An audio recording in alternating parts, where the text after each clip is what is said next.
Right there.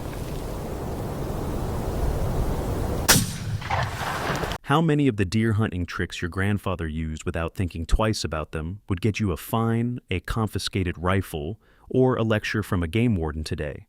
The answer is more than you think. And the interesting part is that most of those tricks still work. The regulations changed, the deer did not.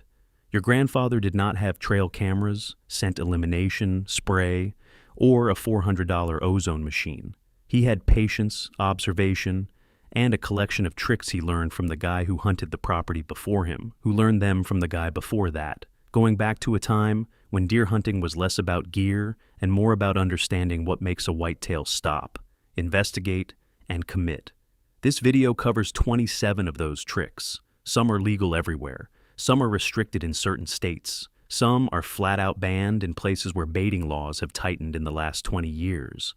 I will tell you the legal status of each one as we go. And your job before trying any of them is to check your state wildlife agency website.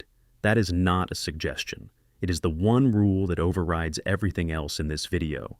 I have tested or witnessed all 27 of these across properties in 6 states over the last 15 years. And the ones that work are not the ones you would guess.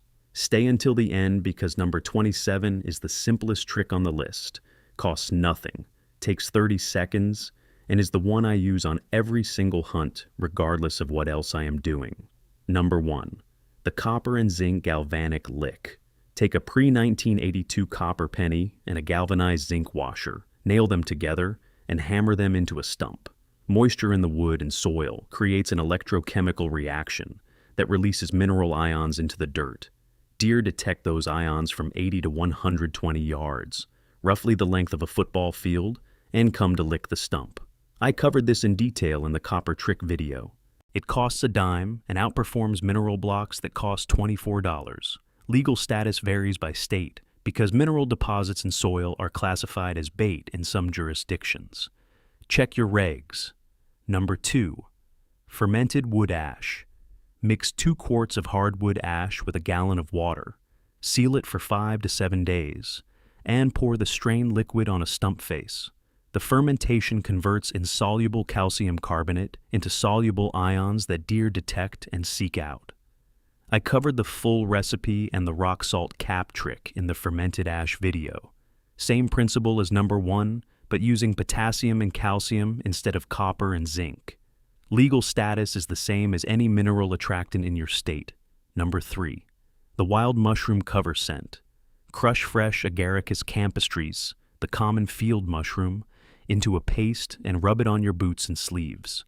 The volatile organic compounds from the mushroom replicate the forest floor scent profile so closely that deer process your scent as part of the baseline environment instead of flagging it as a threat.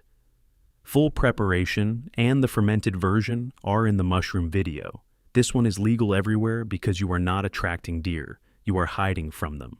Number 4, vanilla extract on a scrape branch. Put 3 to 4 drops of pure vanilla extract on a licking branch, which is the overhanging branch above a scrape where bucks rub their forehead glands to communicate. The sweet aromatic compounds trigger a curiosity response that pulls bucks off their travel route to investigate. A 4-ounce bottle of vanilla costs $3 at the grocery store. The hunting branded version of the same compound costs $14 with a picture of a buck on it. Check your state regs because some states classify any foreign substance applied to the woods as bait. Number 5, the peanut butter stump. Cut the top of a small stump flat and smear a tablespoon of peanut butter across the surface. The high fat and protein content is a caloric magnet in cold weather when deer are burning energy to stay warm. A jar of peanut butter costs $3 and lasts an entire season of applications. 1 tablespoon per site, roughly the size of your thumb. This is classified as bait in most states. Where legal, it is one of the most effective single-ingredient attractants I have ever tested. Where illegal, do not use it, period. The counter-argument you will hear is that peanut butter attracts raccoons and bears. It does. If you hunt in bear country, skip this one entirely, because a black bear at your stand site ruins your deer hunting and creates a safety issue. Number 6, the human urine scrape.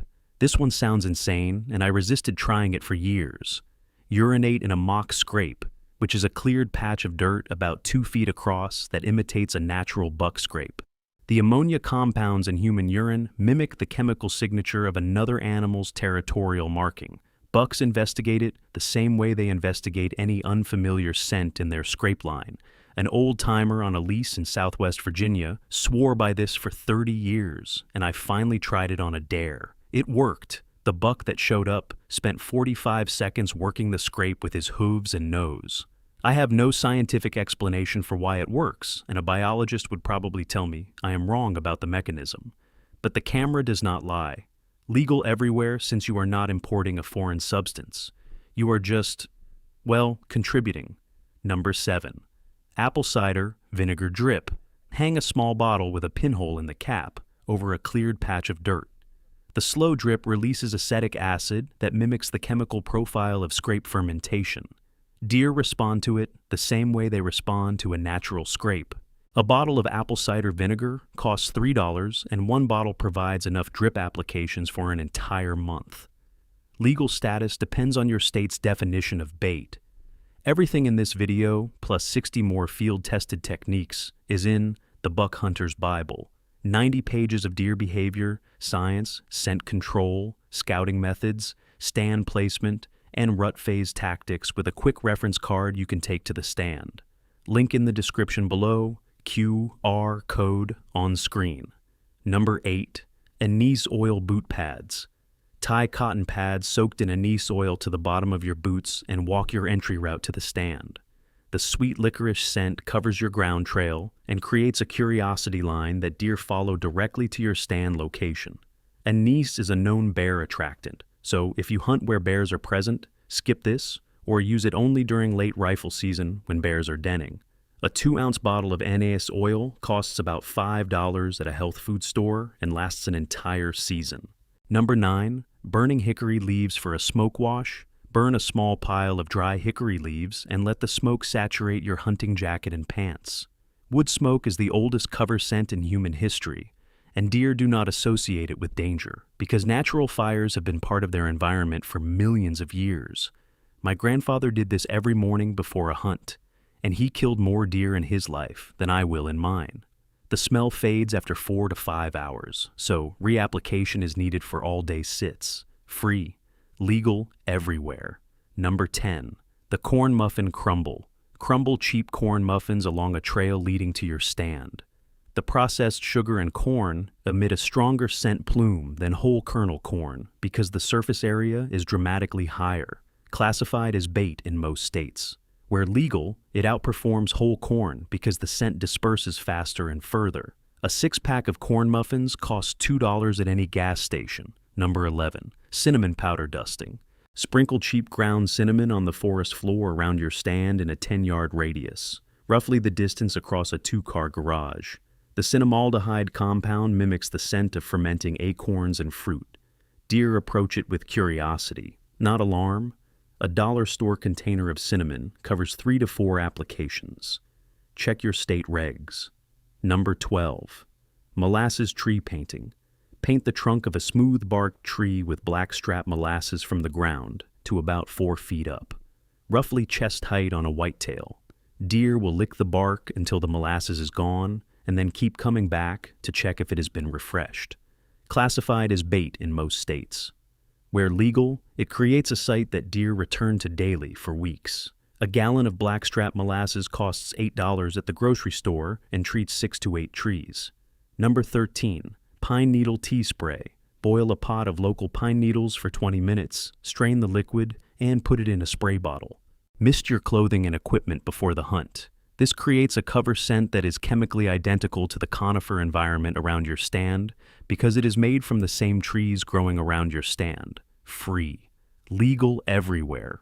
Works best in pine and cedar country where the scent profile matches. In hardwood-only environments, it introduces a conifer note that is slightly off baseline, same limitation I mentioned in the mushroom video. Number 14. Rotten apple mash. Collect windfall apples in a 5-gallon bucket, seal the lid loosely, and let them ferment in the sun for 7 to 10 days. The alcohol and acetic acid compounds from the fermentation create a scent plume that carries on thermals for 100 yards or more, roughly the length of a football field. Spread the fermented mash on the ground near your stand. Classified as bait in most states. Where legal, it is devastatingly effective in October when natural apples are falling and deer are already keyed in on that scent profile. A buddy in southern Vermont ran this on a property surrounded by abandoned apple orchards and said the response was stronger than any commercial attractant he had used in 20 years. Number 15. Baking soda wind checker. Fill a small squeeze bottle with baking soda powder. Puff it into the air to read wind direction and thermals, which are the rising and falling air currents caused by temperature differences. Baking soda is scentless, visible in the air, and if it lands on your clothing, it actually neutralizes odor instead of adding scent the way commercial wind checkers sometimes do. Free if you already have baking soda in the kitchen, legal everywhere. I have been using this instead of milkweed puffs or commercial powder for 8 years. Number 16. Rusty rebar mineral station. Hammer 2 or 3 pieces of construction rebar, about 18 inches long, roughly the length of your forearm, into wet soil near a trail. As the rebar rusts, iron oxide leaches into the surrounding dirt. Deer are drawn to iron the same way they are drawn to natural clay licks that contain iron deposits. The rebar rusts faster in acidic soil, which is most of the eastern whitetail range. 2 pieces of rebar cost about $3 at a hardware store and lasted if you bet 5 to 10 years in the ground. Classified as mineral bait in some states. Same galvanic principle as the copper trick, but using iron instead of zinc and copper. Number 17. Chewing tobacco juice around the stand. Spit apple or cherry-flavored chewing tobacco juice in a circle around your stand base. The sweet aromatic compounds in flavored tobacco create a curiosity scent that bucks investigate without alarm because it does not register as a predator signal. An old-timer in South Georgia who taught me how to read rub lines, which are series of trees where bucks have scraped bark with their antlers along a travel route, used this trick every November. He chewed Redman Golden Blend and claimed no other brand worked as well. I think any sweet-flavored tobacco works, but I never had the heart to argue with him. He killed more deer from a muddy climber in 40 years than most hunting clubs produce in a decade. If he said Redman Golden Blend, I was not going to correct a man with that resume. Number 18. The honey log. Heat cheap honey until it is thin and pour it over a downed log. As it cools, it hardens into a sticky glaze that deer lick for hours. The sugar content is a powerful draw in late season when natural sugar sources have frozen or been consumed. 1 bear of honey, about $4, covers 1 log. Same baiting classification as molasses. Same bear risk warning. If you are in bear country, do not do this. Number 19. Crushed acorn paste. Collect acorns, crush them in a bag with a rock or a hammer, and smear the paste on tree trunks near your stand. This concentrates the scent of their preferred food source into a small area that they can detect from further away than scattered whole acorns on the ground. White oak acorns are sweeter than red oak and produce a stronger response. Free if you collect acorns from your property. Check your state regs. Number 20. Cherry gelatin powder, rain. Sprinkle dry cherry or strawberry gelatin powder on low vegetation 30 minutes before an expected rain. The rain dissolves the powder and spreads the sweet fruity scent across a wide area at ground level. The timing has to be right. You need rain within an hour of application, or the powder just sits there, but when it works, the scent covers a 30 to 40 yard radius, about the distance across a baseball infield. Classified as bait in most states. A box of gelatin costs less than $1. Number 21. Bacon grease drip. Filter leftover bacon grease and pour it into a container with small holes hung from a branch. The animal fat scent attracts deer in cold weather when their bodies are demanding high-calorie food sources. This is the most controversial trick on the list because it also attracts every predator and scavenger within a quarter mile. Coyotes, bears, raccoons, possums, and feral dogs will all investigate a bacon grease drip. Use this only in areas without bear populations and only where baiting is legal. I tried it once on a property in west central Illinois and had more raccoon photos on camera than deer photos. It works, but the bycatch is a problem. Look, everything I am walking through here is in the buck hunter's Bible. 90 pages, scent control, scouting, stand placement, rut tactics, plus a quick reference card for the stand. Link in the description, QR code on screen. Number 22, alfalfa smoke wash. Burn a handful of alfalfa hay and let the smoke saturate your hunting clothes the same way you would with hickory smoke.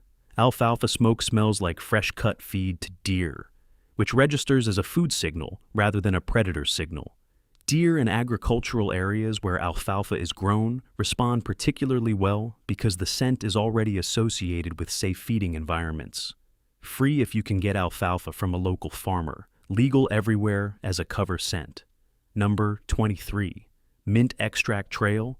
Dilute peppermint extract in water at roughly a 1:10 ratio and drip it along the last 50 yards of your entry trail to the stand, about the distance from home plate to the pitcher's mound. The strong mint scent overwhelms the human odor in your boot trail and creates a curiosity line that deer investigate. Mint is not a natural forest scent, so deer approach it with curiosity rather than feeding behavior. This means they come with their heads up, alert, looking for the source, which can make shot placement harder on a bow hunt because the deer is not relaxed. I prefer it for rifle setups where the deer does not need to be within 25 yards and perfectly calm. Number 24, the charcoal and salt pit. Crush natural hardwood charcoal, not briquettes with lighter fluid chemicals, into a fine powder and mix it with an equal amount of coarse rock salt. Bury the mixture 2 inches deep in a patch of cleared dirt, about 12 inches across, roughly the size of a dinner plate. Deer eat charcoal to aid digestion, the same reason livestock farmers provide charcoal blocks for cattle, and the salt provides sodium they crave year-round. Same biology from the 25 Whitetail Facts video, where we covered the sodium addiction research. The charcoal and salt combination creates a sight that addresses 2 needs at once, classified as bait in most states. Number 25, fruit-flavored drink mix mineral lick. Mix 2 packets of unsweetened powdered drink mix, any fruit flavor, with a pound of rock salt. Bury it 3 inches deep in damp soil. The fruit acid and bright color attract deer visually and through scent. I resisted this one for years because it sounded ridiculous. A neighbor's kid on a lease in Louisiana, hardwood, set one up as an experiment, and his stealth cam on that site pulled more buck photos in September than any camera on the property. I had to eat my words. He was 16, and he outperformed every adult on the lease with $1 worth of drink mix and a bag of rock salt. Sometimes the neighbor's kid teaches you more in one afternoon than 10 years of magazine subscriptions. I stopped dismissing ideas based on how ridiculous they sound after that September. Classified as bait where baiting is illegal. Number 26, Grandpa's boot polish. Before walking to your stand, grab a handful of dirt, crushed leaves, and moss from the exact area you are hunting. Rub it on your boots, your pant legs from the knee down, and the back of your banded gloves. This creates a scent camouflage that is chemically identical to the local environment, because it is the local environment. Your grandfather did not call it volatile organic compound mimicry. He called it common sense, free, legal everywhere, works on every hunt. I do this every single time, and I have for the last 12 years. It takes about 30 seconds and it addresses the same boot trail problem that the mushroom paste solves, but without needing to find and crush mushrooms. On mornings when I do not have mushroom paste prepared, this is my default. Number 27. This is the one I saved for last because it is the simplest trick on this list, and the one that has made the biggest difference in my hunting over the last decade. Before you climb into your stand, pick up a handful of fresh leaf litter from directly below the tree. Crush the leaves in your hands until your palms are stained green and brown with the oils and moisture from the decomposing leaves. Then rub your hands over your face, your neck, and the back of your head. Your face and neck are the 2 highest concentration scent-emitting surfaces on your body. Bare skin radiates body heat, and the thermal current rising off your face carries your scent straight up and into the wind column above your stand. That scent column is what a deer 50 yards downwind detects when it suddenly throws its head up, stares at your tree, and blows. The leaf oil on your face does not eliminate your scent. Nothing eliminates your scent from 297 million olfactory receptors, but it muffles the human signature enough to buy you the 3 extra seconds a mature buck needs to commit to a shot angle before his nose overrides his legs. I learned this from an old Outdoor Life article from 1978 that my father kept in a shoebox in the garage. The article was about a bow hunter in Michigan who had not been busted by a deer in 40 consecutive sights. His entire scent control routine was leaf litter on his face and hands before every sit. No spray, no carbon suit, no ozone machine, just leaves. I tried it out of curiosity, and my bust rate dropped noticeably within the first 2 weeks. I am not going to sit here and tell you it replaces modern scent control. It does not. But layered on top of clean clothes and a Conquest Scents Ever Calm stick on your boots, it addresses the one area most scent control systems miss, which is the bare skin on your face and hands that you cannot spray, cannot carbon filter, and cannot cover with a muddy safety harness. 30 seconds, $0, and it is the trick your grandfather already knew.